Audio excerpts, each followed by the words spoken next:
Good morning. As we start the chitas of the day, today is Thursday.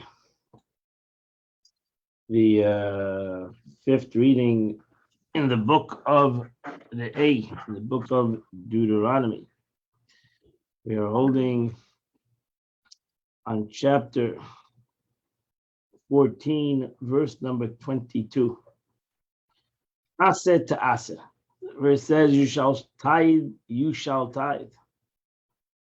All the crop, all the seed crop, Hayetza Asada, that the field gives forth.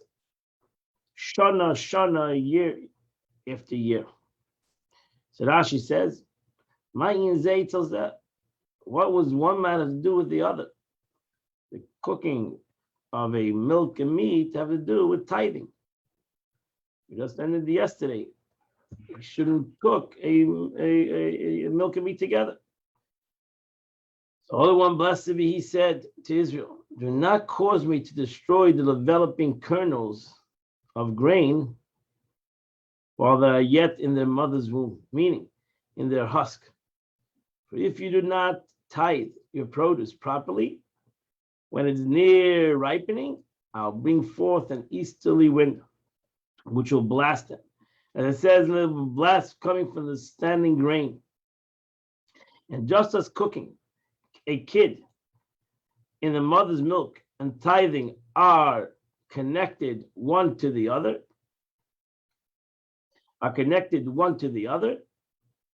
so too, so the topics of the cooking of a kid in its mother's milk and the tithe are just is connected one to the other. So is a topic of the first fruits bikudim, connecting also to cooking milk and meat, to teach us that if you do not bring your first fruit to the temple as commanded, your fruit produce will wither. So they're all interconnected. All mitzvahs are interconnected. Shana b'shana, year by year. What is the meaning of that statement? Mikan, Ashi says, from here we learn that one may not give tithe from one crop of the old on this year crop of last year. You have to give each year its tithing. Don't give last year's fruit for this year's tithing. Verse 23. You'll eat before you the Lord your God, which the place where he has chosen. To dwell his name there. The tithing of your grain, your wine, and your oils. The firstborn of your cattle, and of your sheep. So you shall learn. To fear the Lord your God. All the days of your life. She says, this is the second tithing, Ma'aser Sheni. The second tithing, for which we already learned to give Ma'aser Dishen. We know it to give a Ma'aser Dishen, the first tithing, which is to the Levites. And it says, speak to the Levites when you take from the children of Israel a tithing, and it gives permission to eat anywhere, not only in Jerusalem.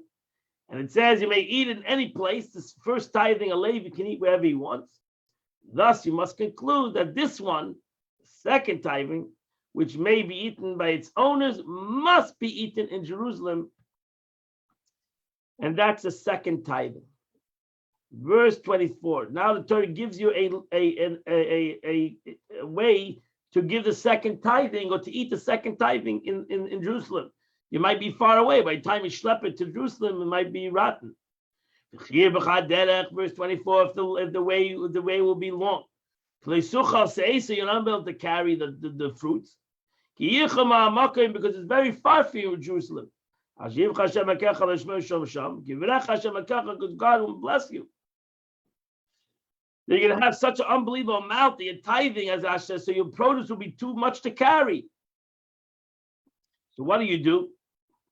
If you take the fruit value, you put it on money.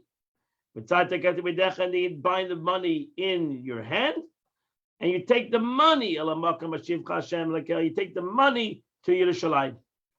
And what do you do with the money, Yerushalayim? You take the money and you buy whatever your soul desires. Bakar, batzayin, by yayin, and basecha, whether it's cattle, sheep, and new wine or old wine. Whatever your heart desires. In Yerushalayim, go to the most fanciest restaurant. And eat there. Take the money, buy, because it's about celebrating the success in Yerushalayim.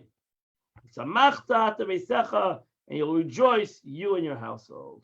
So that's over here we have a klal, prat, klal.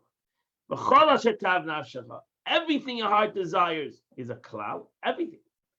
But then the Torah says, bakar, soin, yayin, secha. Then the Torah gives us a prat, that it should be cattle, sheep, and new or old wine. So they have a prat, you have a particular. Then you go back, and everything your heart desires.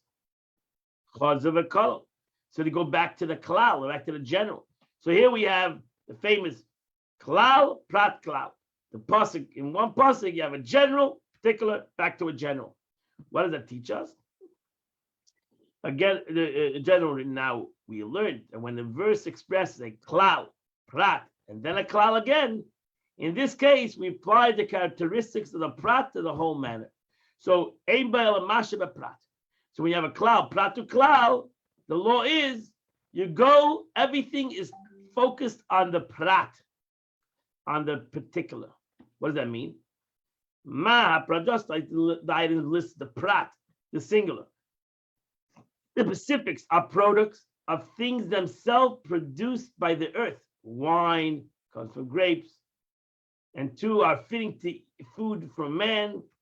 So you can't buy clothing. Whatever your heart desires, you say, oh, my heart desires a nice suit. So I'll go buy a nice suit in Jerusalem. No, I'm going to go rent a hotel room in Jerusalem, go on vacation. No, it needs to be something that people eat, whether it's produce, chicken, meat. That's the prat. So, ein ba'el mashama b'prat, that it has to be something that grows on the ground, whether it's vegetables or animals, and it's fit for food. And that is the way you eat your Ma'aser Sheni. You can't just take Ma'aser Sheni and use it on anything that your heart desires. It would sound anything and everything. Verse 27. Alevi and the Levi that's in your cities. Do not forget him. Because the Levi does not have his own inheritance. So never forget my sedition. Never get the first tithing for the Levi, but not give him his first tithing. Don't forget that. Don't go to the second tithing before the first tithing. This includes gleaning, either portion of the inheritance land. This includes forgotten sheaves at the end of the field, all which are left for the poor. The ownerless things for the Levite does not have a portion of these, just as you do, and consequently, they're not subject to tithing. So therefore, you can never forget the Levi. Verse 28, I'm sorry. It says, at the end of 3 years, is called Masa Tvuasach. At the end of 3 years, you take out the tithing of all your crop. You shall place them in your cities. So what does that mean? Asher, this comes to teach us that if one kept his tithe from the first and second year of the Shemitah, he has to remove him from his house the third year. So there's every year a tithing. If you didn't do it the first year, the main thing is by the third year, you should make sure that you've taken care of your tithe. Levi, verse 29, the Levi will come. The Levi will come because he has no portion in the land of Israel. V'ager, and the stranger. V'yosem, v'almana, and also the orphan and the widower, asher b'sharecha, which lives in your gates. V'achlu v'saveyu, and they'll eat and they'll be satisfied. The man yivarecha Hashem lekecha, so God, your God will bless you. V'chomaisi yadecha, and all the work of your hand, asher tasa you will you do. So in the third year, make sure, Rashi says, the Levi will come and take his first tithing. You didn't do it the first year, you didn't do the second year, make sure by the third year, the Levite comes and takes his tithing.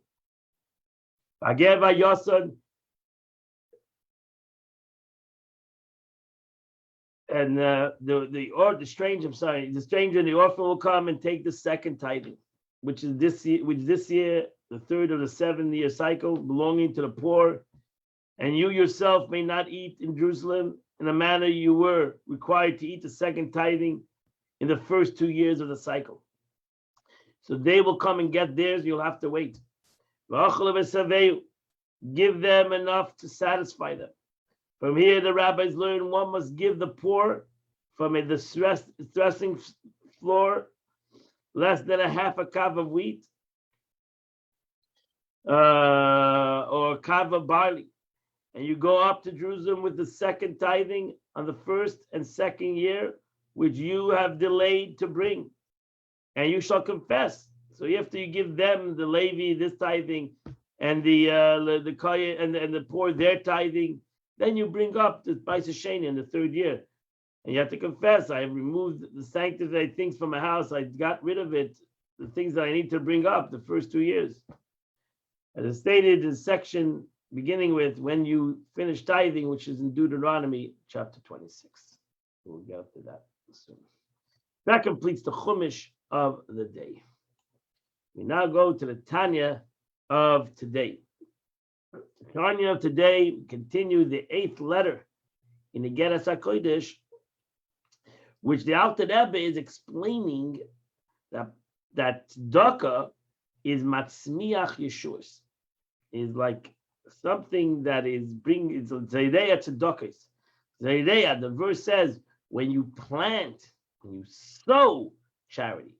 What is the analogy of sowing like a seed? So the Alter Rebbe says the above concept, however, can be understood by the analogy of sowing seeds. Zaydeya. When you take a seed and you of a grain and you plant your kernels of fruit, whatever, it's a tree seed or grain seed, what doesn't make a difference? You take the seed and you put it in the ground. What happens when you take a seed and you put it in the ground? The shoot that sprouts from the seed, and the tree comes from the kernel, are not the very essence and being of the seed or the kernel at all, because the seed rotted. That's the way it goes. That the seed needs to rot before it can sprout. For the essence and the being that has been spent has been decayed in the soil, and they are thus not the source of the vegetative property. If it rotted, so where does the vegetation come from? The vegetation comes to the earth. It's the vegetative property in the soil itself. Rather than the particular vegetative power, it's the power of the earth. That results in the seed or the kernel, which brings about the growth of the shoot of the tree and the fruit. And so it's all about the earth. So it's about the earth. So the vegetative power of growth is divine faculty that enables the physical growth to result from a spiritual property in a manner of creation ex nihilo. It's like almost, that's when we see the greatness of the Eibishter, of infinity in the earth. The earth has an unbelievable power to give forth vegetation. But if the actual growth of any grain or fruit results from the universal power of the vegetative growth and not from the particular seed or kernel, so why plant them in the first place? So why do you need to have a seed? If it comes from the earth, why do you need a seed for? So the answer is, the earth has an unbelievable power, but the power cannot be revealed only through the seed and the kernel. So the seed and the kernel is the catalyst to bring out the power of the earth.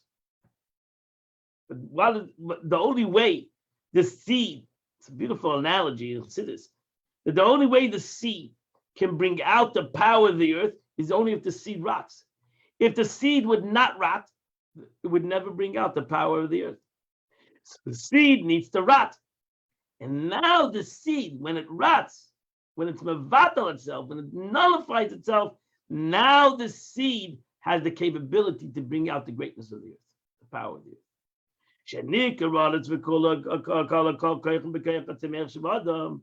That they decayed in the soil, and whose whole power, the power of growth, that originated in the earth, vegetative property, and that implanted in them as they grew, has been consumed by the vegetative property of the soil.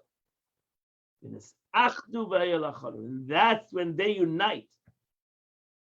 The particular power of growth that results in the seed or kernel unites with the earth's universal vegetative power.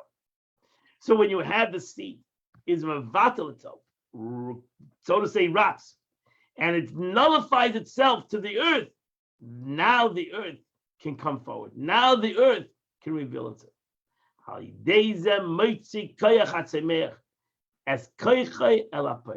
In this way, the vegetative property actualizes its potential and infuses vitality that makes possible the growth of a shoot, and that is related to the seed that it's sown.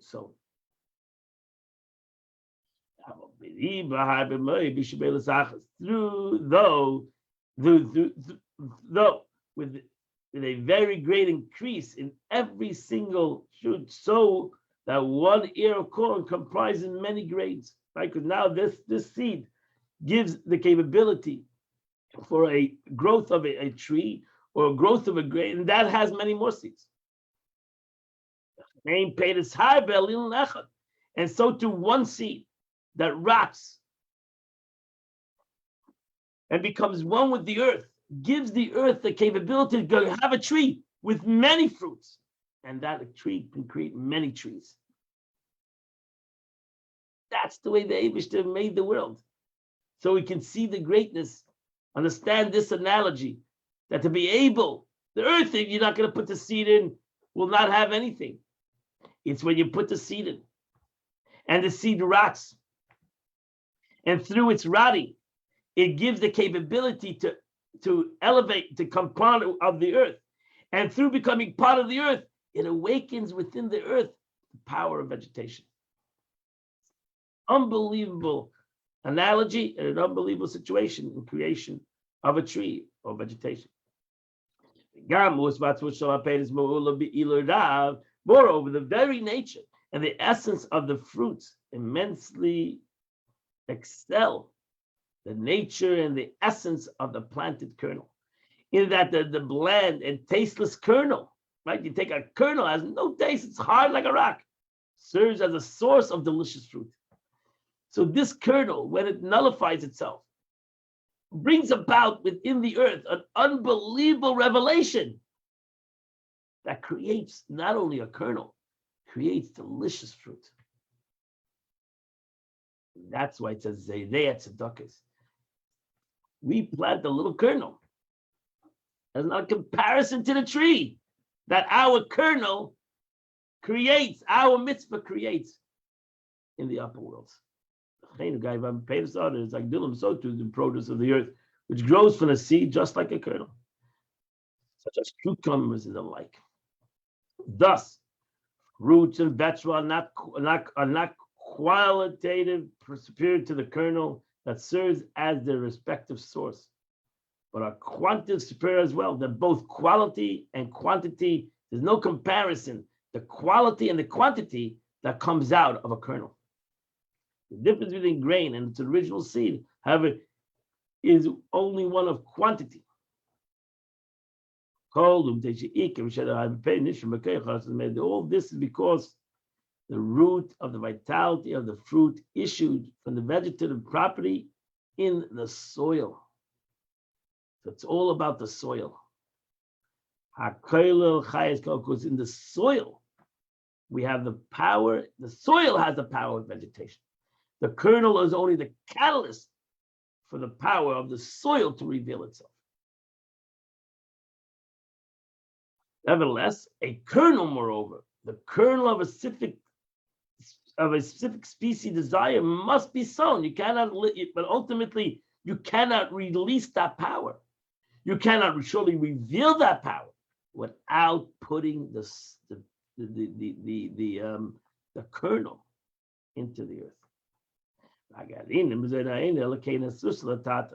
So in Kabbalistic terms, the kernel is like the arousal from below.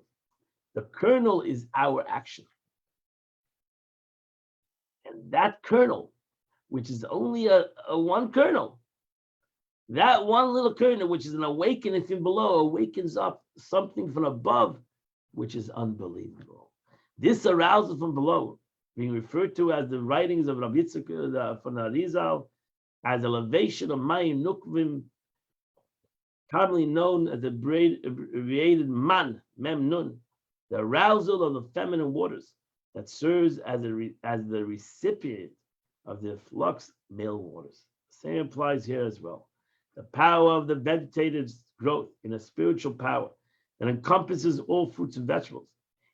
Its spiritual state, in which such that it's far more lofty to descend spontaneously to the level at which it can make physical produce grow. The actual growth can only come about the result of the elevation of the feminine waters. So we need to have, even though the response is much greater than the cause, I mean, the effect is much more powerful than the cause in quality and in quantity, but it doesn't happen without this asur satab. Just like it doesn't happen without putting the kernel in, it doesn't happen without a Jew doing something here in this world. The actual growth can only come about as a result of an elevation of the feminine waters, a particular fruit or grain. This arouses within the universal vegetation property the particular manifestation necessary for the growth of a specific kind of produce that is inherent in the kernel or the seed that it's sowing. What a beautiful analogy the Alter Rebbe gave us, and this completes the Tanya of the day. We are in the 27th day of the month of Av, and the Tillim for today is from chapter 120. From chapter 120 all the way to chapter 134. Chapter 120 to chapter 134, and you would have done the chitas of the day.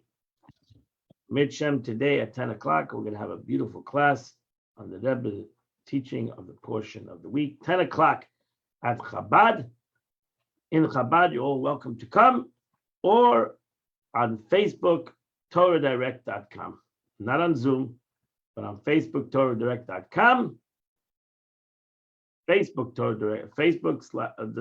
/TorahDirect.com, or at Chabad. Have a beautiful, wonderful, happy, healthy, gorgeous day.